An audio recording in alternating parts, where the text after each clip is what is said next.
मेरे झांसे में आ चुका है।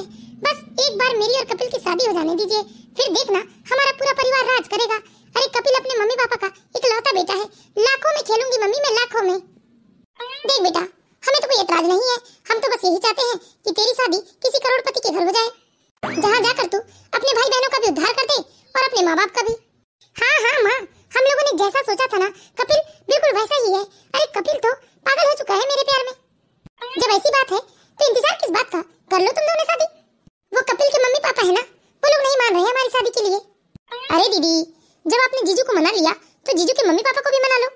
अरे छोटी, इतना आसान नहीं है। वो खुसट बुढ़ा बुढ़िया तो न जाने कौन सी संस्कारी बहू के सपने देख रहे हैं। क्या दीदी, जीजू के मम्मी पापा को थोड़े संस्कारी बहू बनकर दिखा दो ना आप। अरे छोटी, ये सारे पैतरे आजमा के देख लिए मैंने, लेकिन वो खुसट बुढ़ा और बुढ़िया मानने को तैयार ही नहीं है। कहते हैं कि वो अपने पसंद की लड़की से शादी करेंगे कपिल की। एक बार कपिल और मेरी शादी तो हो जाने दो। ये बुढ़े बुढ़िया मुझे जितना परेशान कर रहे हैं ना, चुन चुन कर बदला लूंगी इन लोगों से। अरे बेटा, उन बुढ़े बुढ़ियों को मनाने के चक्कर में क्यों अपना कीमती समय बर्बाद कर रहे हो? क्या जरूरत है उनकी अनुमति की? कर लो अपनी मर्जी से शादी, वैसे भी उनका इकलौता बेटा है। आज नहीं तो कल थक हार कर वो तुम लोगों को अपना ही लेंगे। माँ, मुझे तो कोई प्रॉब्लम नहीं है, प्रॉब्लम तो कपिल को है। वो कहता है कि मैं अपने मम्मी पापा की अनुमति के बिना कैसे शादी कर लूं। अच्छा एक काम कर, शाम को ना तू कपिल को लेते आ, जरा मैं समझाती हूँ उसे। ठीक है माँ। ये है जानवी का परिवार। जानवी का परिवार बहुत ही लालची किस्म का है और जानवी ने अपनी खूबसूरती के दम पर कपिल को अपना दीवाना बना लिया है। और कपिल को भी ऐसा लगता है कि जानवी से अच्छी लड़की उसे मिल ही नहीं सकती, इसलिए उसने फैसला किया है कि वो शादी करेगा तो जानवी के साथ ही करेगा।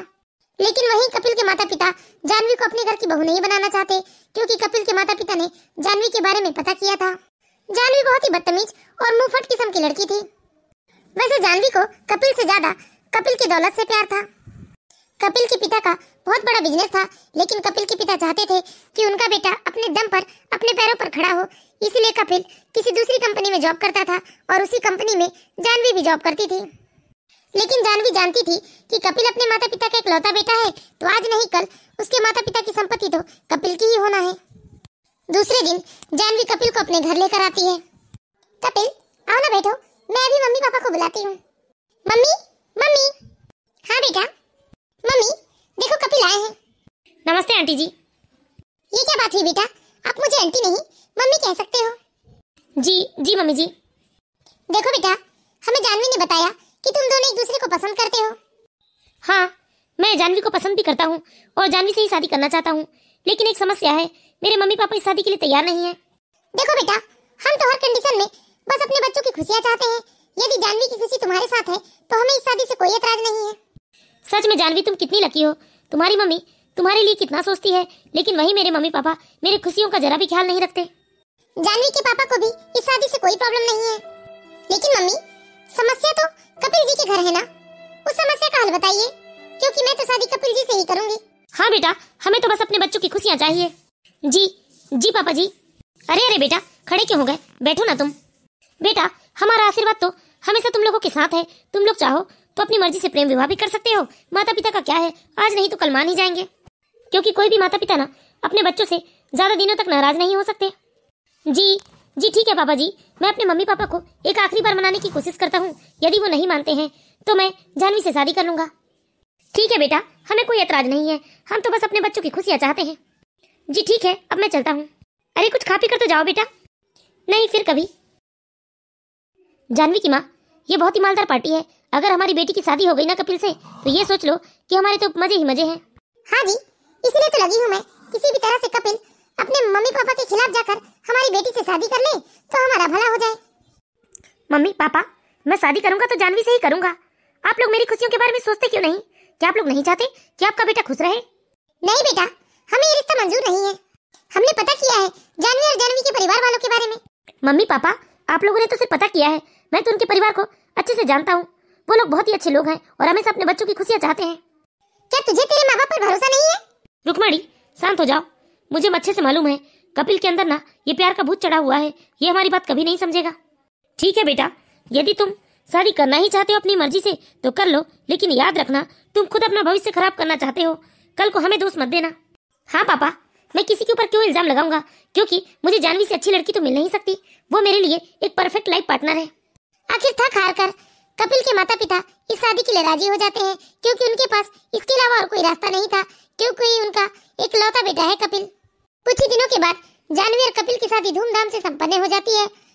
जब जानवी बहू बनकर कपिल के घर आती है तो जानवी को लगता है कि सारी संपत्ति की वो अकेले मालकिन है। जानवी सोचने लगती है कि उसे तो यहाँ कोई रोकने टोकने वाला नहीं है, उसकी सारी जिंदगी बहुत ही ठाठ से गुजरेगी।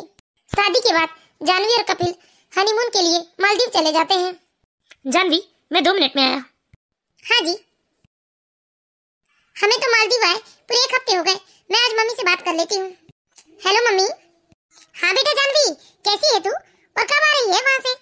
हाँ माँ, कल की टिकट है हमारी और मैं तो बहुत खुश हूँ माँ। अरे कपिल तो मुझ पर पानी की तरह रुपए बहा रहा है। सच में माँ, मुझे तो मेरी किस्मत पर भी यकीन नहीं हो रहा है। हाँ बेटा, यही तो चाहते थे हम। इधर जानवी कपिल की इतनी सारी संपत्ति को देख देख कर पागल हुई जा रही थी। उसकी खुशी का ठिकाना नहीं था कि अब कपिल की सारी संपत्ति की अकेली मालकिन बन गई है। और उधर कपिल तो जैसे जानवी के प्यार में पागल था। इस तरह जानवी और कपिल हनीमून से वापस आ जाते हैं। धीरे धीरे 2 महीने का समय गुजर जाता है। अब कपिल ने तो अपनी नौकरी ज्वाइन कर ली थी, लेकिन जानवी अब नौकरी नहीं करना चाहती थी, वो घर में रहना चाहती थी। और कपिल को भी इस बात से कोई एतराज नहीं था, क्योंकि कपिल के पास तो इतना पर्याप्त था कि वो नौकरी ना भी करे तो वो मजे की जिंदगी काट सकता था। सुनिए जी, कपिल और जानवी की शादी को 3 महीने होने लगे। अब मैं सोच रही हूँ कि जानवी को घर की सारी जिम्मेदारी दे दूं।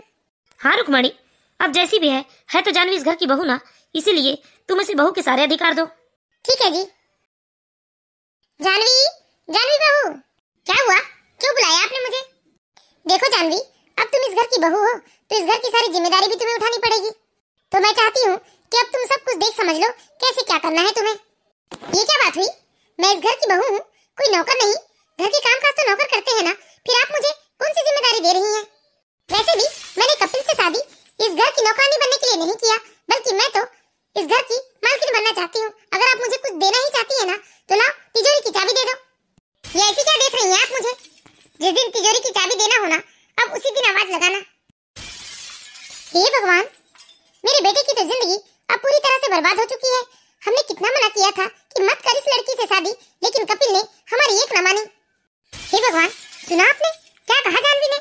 हाँ रुक्मणी, वैसे भी हम लोगों को इतना चौंकना नहीं चाहिए, क्योंकि हमने तो पहले ही जानवी के बारे में पता किया था, लेकिन कपिल ने हमारी एक ना सुनी। अब जो कुछ भी होगा ना, उसकी जिम्मेदार तो खुद कपिल होगा। कपिल के माता पिता चाहकर भी कुछ नहीं कर पा रहे थे, क्योंकि कपिल इसी जिद में था कि वो जानवी से बहुत प्यार करता है और जानवी के बिना रह नहीं सकता, और जानवी भी बस इसी बात का फायदा उठाती। कपिल तो दिन भर ऑफिस चला जाता, लेकिन जानवी दिन भर अपने एसी कमरे में बैठी रहती या फिर शॉपिंग करने चली जाती। और वो कभी कभी तो अपनी बहन और अपनी माँ को भी अपने ससुराल में बुला लिया करती थी और सीधे अपने कमरे में जाकर अंदर से दरवाजा लगाकर दिन भर वो अपनी माँ और बहन से बातें किया करती थी। जानवी का ऐसा रवैया देखकर कपिल के माता पिता ने जानवी से दूरी बना ली थी। सुनिए जी, मैं तो कहती हूँ इस लड़की से ना पूरी तरह से दूरी रहना चाहिए हमें। वैसे भी सास ससुर तो बदनामी होते हैं, ना जाने ये हमारे ऊपर कब कौन सा इल्जाम लगा दे। हाँ रुक्मणी, ये जानवी बहू की हिम्मत तो दिन ब दिन कितनी बढ़ते जा रही है। अच्छा ही हुआ जो मैंने अपना बिजनेस कपिल के हाथ तो नहीं सौंपा। हाँ मम्मी, क्या कर रही हो? कुछ नहीं बेटा, बहुत बोर लग रहा है घर में।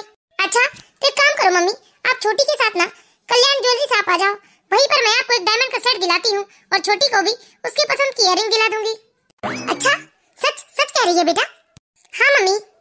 अच्छा ठीक है, तो फोन रख, हम अभी पहुँचते हैं। जानवी ने इसीलिए तो अपनी नौकरी छोड़ी थी, ताकि वो घर में रहकर अपनी मनमानी करेगी।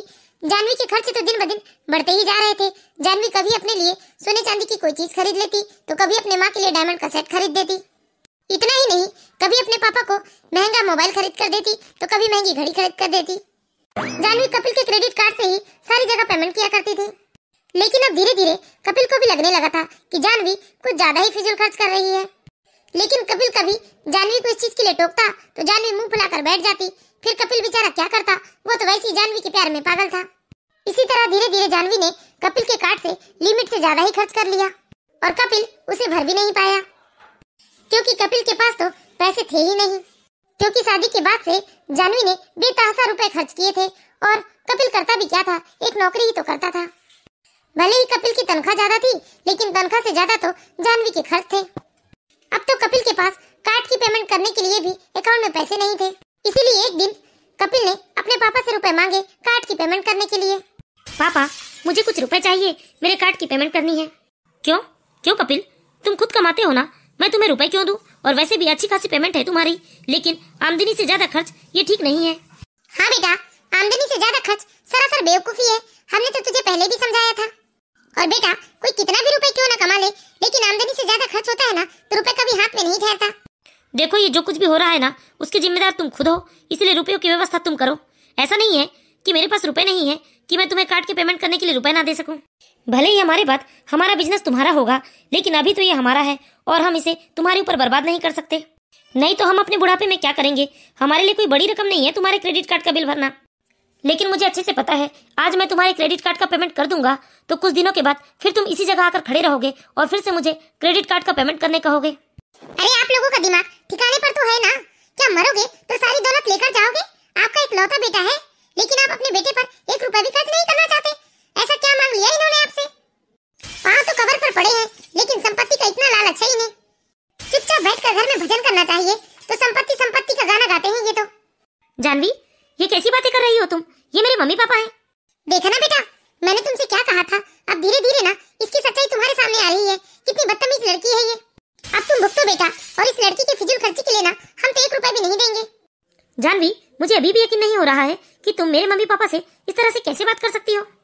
देखिए कपिल जी, आपके पिता ने कोई अमृत तो नहीं पिया है जो ये हमेशा जीवित रहेंगे। आज नहीं कल तो ये मर ही जाएंगे, उसके बाद इनकी सारी संपत्ति आपकी ही होनी है।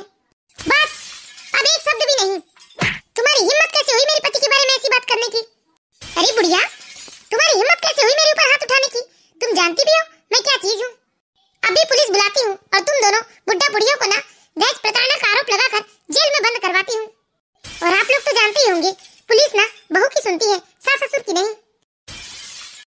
मुझे तो बहुत अच्छे से पता है कि तू क्या चीज है, लेकिन शायद तू नहीं जानती कि मैं कौन हूँ। इतना तो तू बहुत अच्छे से जानती है कि हम कितने पैसे वाले हैं, और उन्हीं पैसों को देखकर तूने मेरे बेटे को फंसाया है ना अपने झांसे में। फिर ये भी सोच लो तुम कि हम क्या कर सकते हैं। यह पुलिस की धमकी ना किसी और को देना, वैसे ऐसा कहना तो नहीं चाहिए, लेकिन हम रुपये पैसों से हर किसी को खरीद सकते हैं। ये तो तुम्हें भी अच्छे से मालूम होगा कि पैसों से किसी को भी खरीदा जा सकता है। अगर मैं सच में तुझे मारूं भी ना तो पुलिस मेरा कुछ नहीं बिगाड़ सकती, क्योंकि मेरे पास रुपए हैं। ऐसा नहीं कि मैं अपने रुपयों का घमंड दिखा रही हूँ, लेकिन तुम जैसे नीच लोगों को सीधा करने के लिए ऐसा कर भी सकती हूँ मैं। बल्कि मैं चाहूँ ना तो मैं तुम्हारे पूरे खानदान को जेल भिजवा सकती हूँ। आज मैं तुम्हें अच्छी तरह से समझा देती हूँ। आज के बाद ना तुम मुझसे उलझने की गलती मत करना। इतने सालों से हम इतना बड़ा बिजनेस चला रहे हैं, तो तुझे मालूम भी है हमारे लिंक कहाँ कहाँ तक होंगे, कैसे कैसे लोगों से हमारे लिंक होंगे। हमारे पास तो रुपए पैसों की कोई कमी नहीं है, तो दहेज की कानूनी धमकी ना तू हमें मत दे। और तुम मुझसे उलझेगी ना तो तुझे ही बहुत भारी पड़ेगा, और यदि तुम मुझसे उलझेगी तो तेरे साथ साथ तेरा पूरा खानदान मुश्किल में पड़ जाएगा। इसलिए सोच समझ कर उलझना। अरे तुझे क्या लगा, तेरी छिचोरी हरकतें देखकर मैं चुप थी? तो तुझे लगा कि मैं तुझसे डरती हूँ? अरे डरती नहीं, बल्कि मैं तुझ जैसे नीचों के मुंह लगना नहीं चाहती, इसलिए अब तक चुप थी। अरे तेरी औकात ही क्या है जो तू मेरे मुंह लग सकती है? वो तो हमारे बेटे की बेवकूफी थी जो वो तेरे जाल में फंस गया, और आज मेरा बेटा अपनी बेवकूफी की सजा खुद भुगत रहा है, और इसके लिए वो खुद जिम्मेदार है। बात समझ में आई ना तुझे? चल निकल अब मेरे कमरे से। देख लिया ना तूने आज? अरे इसलिए मना किया था हमने तुझे, लेकिन उस समय तो तुझे तेरे माँ बाप दुश्मन लग रहे थे। अब भुगत। अरे रुक्मणी, कपिल को क्यों चिल्ला रही हो? अब जो हो गया सो हो गया। अरे ऐसे औलादों को ना तो थोड़ी बहुत सजा भुगतनी ही देनी चाहिए। अरे ऐसे औलाद तो बस अपने माँ बाप को ही बुरा समझते हैं, अपने अच्छे बुरे का फैसला खुद करने की धमकी देते हैं ये माँ बाप को। अब कर ली अपने मन की, भुगत रहा है, अब भुगतने दो जरा उसे। अब तो जानवी समझ गई थी कि कपिल की माँ बहुत ही तेज है और वह उससे उलझ नहीं सकती है। और थोड़ी देर बाद कपिल को ऐसा लगता है कि उसे अपने माँ बाप से माफी मांग लेनी चाहिए, इसलिए कपिल दोबारा अपने मम्मी पापा के रूम में आता है। Mummy papa. क्या हुआ कपिल? मम्मी पापा, मुझसे बहुत बड़ी गलती हो गई है। आप लोगों ने मुझे बहुत समझाया, लेकिन मैंने आप लोगों की बात नहीं मानी। लेकिन प्लीज आप लोग मुझे माफ कर दीजिए। मैं तो जानवी के प्यार में अंधा हो गया था, और आज तो जानवी की असलियत देखकर मुझे बहुत डर लग रहा है। मेरी तो जिंदगी ही बर्बाद हो गई। मम्मी, कितनी बदतमीजी से वो आप लोगों के साथ बात कर रही थी। अरे मैं तो उसका पति हूँ, ना जाने वो मेरे ऊपर कल को क्या इल्जाम लगा दे। बेटा, समय रहते तुझे हमने बहुत समझाया था, लेकिन तुमने हमारी बात नहीं मानी, इसलिए भुगतना तो पड़ेगा तुम्हें। बेटा कपिल, तेरे क्रेडिट कार्ड का बिल ना मेरे लिए कोई बहुत बड़ी रकम नहीं है, लेकिन एक बार मैंने तेरी क्रेडिट कार्ड का बिल भर दिया तो ये सिलसिला चलता ही रहेगा। वो कहावत है ना बेटा, जितनी चादर हो उतने ही पांव पसारने चाहिए। और तेरी तनख्वाह तो बहुत अच्छी है, फिर भी तेरे ऊपर कर्ज हो गया। देखो कपिल, ये बिजनेस तो मैं चला ही रहा हूँ, भले ये कल को तुम्हारा होगा, पर रखा हुआ धन खाने से तो इंसान मिट्टी खोद कर भी खा जाएगा। तुम समझ रहे हो ना बेटा मैं क्या कहना चाहता हूँ? हाँ पापा, मैं आपकी बात अच्छी तरीके से समझ रहा हूँ और मुझे अब अपनी गलती का एहसास भी हो रहा है। ठीक है बेटा, तुम ज्यादा चिंता मत करो, इस बार तो मैं तुम्हारे क्रेडिट कार्ड का बिल भर देता हूँ, लेकिन याद रखना ये सब दोबारा नहीं होना चाहिए। जी पापा। अपने सास ससुर से डांट खाने के बाद तो जानवी अपने आप को अपने कमरे में बंद कर लेती है और वो पूरे दिन और पूरी रात कमरे से बाहर नहीं आती। और दूसरे दिन जब जानवी कमरे से बाहर आती है तो जानवी के सास ससुर जानवी का एक बदला हुआ रूप देखते हैं। मम्मी जी, पापा जी, ये लीजिए, मुंह मीठा करके हम लोग एक नए रिश्ते की शुरुआत करते हैं। मम्मी पापा जी, मुझे माफ कर दीजिए, मुझसे बहुत बड़ी गलती हो गई, प्लीज मुझे मेरी गलती का एहसास हो गया है, एक बार मुझे माफ कर दीजिए और फिर मैं आपको एक अच्छी बहू बनकर दिखाऊंगी। मैं जानती हूँ मम्मी पापा जी, आप लोगों को ये सब बहुत अजीब लग रहा होगा, लेकिन प्लीज एक बार मुझ पर भरोसा करके देखिए, एक बार मुझे माफ कर दीजिए। हाँ हाँ बहू, सुबह का भूला शाम को घर आ जाए तो उसे भूला नहीं कहते। हम भी तो यही चाहते हैं कि कपिल हमारा एक लौता बेटा है और तुम हंसी खुशी से इस घर में रहो। जी पापा जी, बस एक ही मौका चाहती हूँ मैं। जानवी के सास ससुर जानवी का ऐसा बर्ताव देखकर हैरान तो बहुत थे, लेकिन जानवी के ससुर का कहना था कि उन्हें एक मौका तो जानवी को देना ही चाहिए। इसलिए जानवी की सास जानवी से कुछ नहीं कहती और धीरे धीरे दिन बीतने लगते हैं। अब तो जानवी सुबह जल्दी उठ जाती, अपने सास ससुर की खूब सेवा करती और खुद अपने हाथों से सबके लिए खाना बना कर दिया करती। कुल मिलाकर घर में तो बस खुशहाली छा गई थी। जानवी। जी मम्मी जी। बेटा, आज तो मेरा व्रत है और मैं अभी मंदिर जा रही हूँ, देखो अपने पापा जी को समय से खाना दे देना, वैसे भी आज सोमवार है, मंदिर में बहुत भीड़ रहती है। जी ठीक है मम्मी जी। मतलब आज तो मम्मी जी के लिए खाना नहीं बनाना पड़ेगा, मैं जल्दी जल्दी से पापा जी के लिए खाना बना देती हूँ। इस तरह जानवी खुशी खुशी खाना बनाती है और अपने पापा जी को खाना परोसती है। करीब 1 घंटे के बाद जब जानवी की सास मंदिर से वापस आती है तो वो देखती है कि जानवी के ससुर जी की तबीयत अचानक खराब हो गई है। हे भगवान, ये आपको क्या हो गया जी? एक मिनट, मैं भी डॉक्टर को फोन करती हूँ। हेलो हेलो डॉक्टर साहब, जल्दी से आप हमारे घर आ जाइए, मेरे पति को किसी ने जहर दे दिया है, मेरे पति को जान से मारने की कोशिश की गई है, जल्दी आ जाइए आप। रुक्मणी जी, ये कैसी बात कर रही हैं आप? देखिए डॉक्टर साहब, अभी मेरे पास ज्यादा वक्त नहीं है, प्लीज आप जल्दी आ जाइए। ठीक है, मैं अभी आया। रुक्मणी जी ने जिस डॉक्टर को फोन किया था वो रुक्मणी जी के फैमिली डॉक्टर हैं। डॉक्टर को भी ये सुनकर बहुत आश्चर्य हुआ कि रुक्मणी जी इतने यकीन से कैसे कह सकती है कि उनके पति को जहर दिया गया है, और थोड़ी देर के बाद डॉक्टर साहब भी आ जाते हैं। आपको मैं कुछ नहीं होने दूंगी जी, बस डॉक्टर आते ही होंगे। अरे ये क्या, सच में इन्हें जहर दिया गया है? हाँ डॉक्टर साहब, कुछ कीजिए और जल्दी से मेरे पति को बचा लीजिए। डॉक्टर के आ जाने के बाद जब डॉक्टर ने राजेंद्र जी का चेकअप किया तो पता चला कि सच में राजेंद्र जी को तो जहर दिया गया है। तो डॉक्टर ने तुरंत ही राजेंद्र जी को एक इंजेक्शन लगाया जिससे वो खतरे से बाहर हो गए। देखिए, अब घबराने वाली कोई बात नहीं है, लेकिन सच में इन्हें तो बहुत ही खतरनाक जहर दिया गया था। अगर आपने थोड़ी भी देर की होती तो शायद इनका बच पाना मुश्किल था। अभी घबराइएगा मत, अभी 1 घंटे तक राजेंद्र जी इसी तरह सोते रहेंगे। लेकिन मुझे एक बात समझ में नहीं आई कि आपको कैसे पता चला कि इन्हें जहर दिया गया था? अरे ये क्या हो गया पापा जी को? डॉक्टर साहब, आप जानना चाहते हैं ना कि मुझे कैसे पता चला कि मेरे पति को जहर ही दिया गया है? पहले मैं पुलिस को बुला लेती हूँ क्योंकि मुझे किसी को जेल भिजवाना है, उसके बाद मैं आपको सारी बात बताती हूँ। डॉक्टर साहब, अब मेरे पापा ठीक है ना? हाँ कपिल, तुम्हारे पापा ठीक हैं। मम्मी, पुलिस को बुलाने की क्या जरूरत है? क्या आपको लगता है कि पापा को किसी ने जानबूझकर जहर देने की कोशिश की है? हाँ मम्मी जी, कपिल जी तो बिल्कुल ठीक कह रहे हैं, कोई ऐसा क्यों करेगा जानबूझकर? वैसे मम्मी जी, अभी अभी मेरी बहन का फोन आया था, वो बता रही थी कि मेरे पापा की तबीयत बहुत खराब है, तो मैं मायके होकर आती हूँ, यहाँ तो पापा जी खतरे से बाहर हैं। मुझे बहुत घबराहट हो रही है मम्मी जी कि ना जाने मेरे पापा को क्या हो गया है। वैसे जानवी, तुम्हें ज्यादा घबराने की जरूरत नहीं है क्योंकि तुम्हारे साथ साथ तुम्हारे माँ बाप भी इस बार जेल में तुम्हारा साथ देने आएंगे। अच्छा ठीक है, अब मैं चलता हूँ। मम्मी जी, ये कैसी बात कर रही हैं आप? चुप! मैंने पुलिस को फोन कर दिया है, बस अभी पुलिस आकर तुझे अरेस्ट करके ले जाएगी। नीच मक्कार, घटिया औरत। रुक्मणी, रुक्मणी। हाँ जी, मैं यही खड़ी हूँ, कैसे हैं आप? मैंने कहा था ना जी, मैं आपको कुछ नहीं होने दूंगी। अरे जिसके साथ ऊपर वाला हो ना, उसका कोई कुछ नहीं बिगाड़ सकता। पापा, कैसे हैं पापा आप? रुक्मणी जी कौन है? क्या आपने ही फोन किया था हमें? जी मैम, गिरफ्तार कर लीजिए इस लड़की को, इसने मेरे पति को जान से मारने की कोशिश की जहर देकर। मम्मी जी, ये कैसी बात कर रही हैं आप? मैं क्यों अपने ससुर जी को जहर देकर मारने की कोशिश करूंगी? अरे बिना सबूत के आप मेरे ऊपर इतना बड़ा इल्जाम नहीं लगा सकते। अच्छा ढोंगी औरत, सबूत चाहिए तुझे? शायद तुझे नहीं मालूम लेकिन मेरे किचन के साथ साथ घर के सारे हिस्सों में सीसीटीवी कैमरे लगा कर रखे हैं। और मैंने कैमरे तुम्हारे लिए नहीं लगवाए, जब तुम नहीं भी आई थी इस घर में तब से कैमरा लगा हुआ है, क्योंकि हमारे घर का ज्यादातर काम नौकरों के भरोसे होता है, तो बस नौकरों पे निगरानी रखने के लिए हमने कैमरे लगवाए हैं अपने घर में। और आज उसी कैमरे के बलबूते पे ना तुम्हारी सारी काली करतूत उस कैमरे में रिकॉर्ड हो गई है। मम्मी जी ऐसे इल्जाम मत लगाइए, अरे मैं तो पापा जी की कितनी चिंता करती हूँ। अच्छा तभी तो आज मैं दोपहर को मंदिर गई थी, तब तुम तुम्हारे ससुर जी के खाने में कुछ पुड़िया से खोलकर मिला रही थी, जो मैंने मोबाइल में साफ साफ देखा था। मम्मी जी ये क्या बोल रहे हो आप? वो तो मैं पापा जी की लंबी उम्र के लिए मंदिर गई थी, तब मुझे पंडित जी ने पीसी हुई शक्कर दी थी एक पुड़िया में, वही डाल रही थी मैं उनके खाने में। मम्मी जी इस तरह से आप मुझे मत फंसाइए, मैं तो बेकसूर हूँ, मैं अपने ससुर जी को मारने के बारे में कभी सोच भी नहीं सकती। बंद कर अपनी बकवास।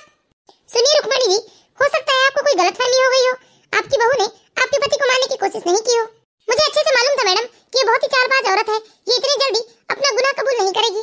रुकिए मैं अभी आपको एक रिकॉर्डिंग सुनाती हूँ, सुनिए मैडम। हेलो जानवी, इस बार जो जहर लाकर मैंने तुम्हें दिया है वो बहुत ही कारगर जहर है, एक बार बस तुम अपने ससुर को खिला दो, फिर देखना उस बुढ़े का काम तमाम। हाँ पापा। अरे जानवी बेटा, वो तेरी बुढ़िया सास अपने पैसों को बहुत घमंड दिखाती है ना, एक बार बस तू अपने ससुर को अपने रास्ते से हटा दे, फिर देखना कैसे मजे चखाते हैं तेरी उस बुढ़िया सास को। बस जानवी बेटा सब कुछ तेरे हाथ में आ जाने दे, और अपने पति को तो तूने अपने बस में कर ही लिया है, उसके बाद उस बुढ़िया को धक्के मार के घर से निकाल देना, फिर हम सब उस घर में ही आकर रहेंगे और हमारे तो राज ही होंगे। हाँ मम्मी मैं भी तो यही चाहती हूँ। हाँ माँ बस वो बुढ़ा मेरे रास्ते से हट जाए, फिर अकेली बुढ़िया मेरा क्या ही बिगाड़ लेगी, और वैसे भी उनका पागल बेटा तो पहले ही मेरे बस में है। मम्मी इतना सब कुछ हो जाने के बाद भी वो पागल मेरे घड़ियालू आंसुओं से पिघल गया और फिर से मुझे पागलों की तरह प्यार करता है। बस एक बार वो बुढ़ा हट जाए माँ, वो बुढ़ा बहुत दिमाग लगाता है, उसके बाद तो इस बुढ़िया को अपने रास्ते से हटाना 2 मिनट का काम है मेरे लिए। और मेरा वो पागल पति वो तो बिल्कुल मुझ पर अंधविश्वास करता है, अरे मैं अपने चश्मे से उसे जो दिखाऊंगी ना सिर्फ उसे वही नजर आएगा। बाप रे कितनी सातिर है ये जानवी। क्यों यही सोच रही हो ना कि ये वॉइस रिकॉर्डिंग हमारे पास कैसे आ गई? हाँ कैसे आई ये रिकॉर्डिंग तुम्हारे पास? अब बोल दो ये तुम्हारे और तुम्हारे माँ बाप की आवाज नहीं है, या फिर तुम्हें और कोई सबूत चाहिए? तुम्हें क्या लगा भगवान ने सिर्फ तुम्हें ही अकल दी है? आज से 1 महीना पहले तुमने इतना तमाशा किया था इसी रूम में आकर, और दूसरे ही दिन तुमने अपना रंग बिल्कुल गिरगिट की तरह बदल लिया। तुम्हारे घड़ियालू आंसू देखकर तुम्हारे पति को तो तुम्हारे पर विश्वास हो गया, लेकिन मैं अच्छे तरीके से जानती थी कि तुमने जरूर कोई दूसरी ही चाल चली है। लेकिन मैं अच्छे से समझ गई थी कि दाल में जरूर कुछ काला है, कोई रातों रात इतना नहीं बदल सकता। मैंने हमेशा ही तुम्हारे ऊपर नजरें रखी। एक दिन जब तुम अपनी किसी सहेली से बात कर रही थी तो उसी दौरान तुम फोन काट के बिना फोन को लॉक करे बाथरूम में चली गई थी, उसी दौरान मैं आकर तुम्हारे फोन में auto call recording system set कर दी थी। फिर कुछ दिनों के बाद मैंने चुपके से तुम्हारे फोन से मेमोरी कार्ड निकाल लिया, और उसी मेमोरी कार्ड में तुम्हारी सारी रिकॉर्डिंग हो चुकी है। और बताओ और सबूत बताऊं तुम्हें मैं? इतना ही सबूत काफी है तुम लोगों को जेल पे सड़ाने के लिए। Janhvi you are under arrest. Janhvi तुमने मेरे साथ बहुत बुरा किया, मैंने तो तुम्हें सच्चे दिल से चाहा था। मुझे तो अभी भी यकीन नहीं हो रहा है माँ कि कोई मुझे इतना बेवकूफ कैसे बना सकता है। आज उस जानवी की वजह से मेरे पापा की जान खतरे में पड़ गई थी। देखो बेटा जो हो गया सो हो गया, वो कहते हैं ना जब जागो तभी सवेरा, बस याद रखना आगे से कोई भी फैसला बहुत ही सोच समझ कर लेना। हाँ माँ मुझे माफ कर दो माँ, मैंने आप लोगों की बात नहीं सुनी। कोई बात नहीं बेटा, आज तो तुम्हें हमारी बात समझ में आ रही है ना। तो मैं आशा करती हूँ दोस्तों आप लोगों को हमारी कहानी जरूर पसंद आई होगी।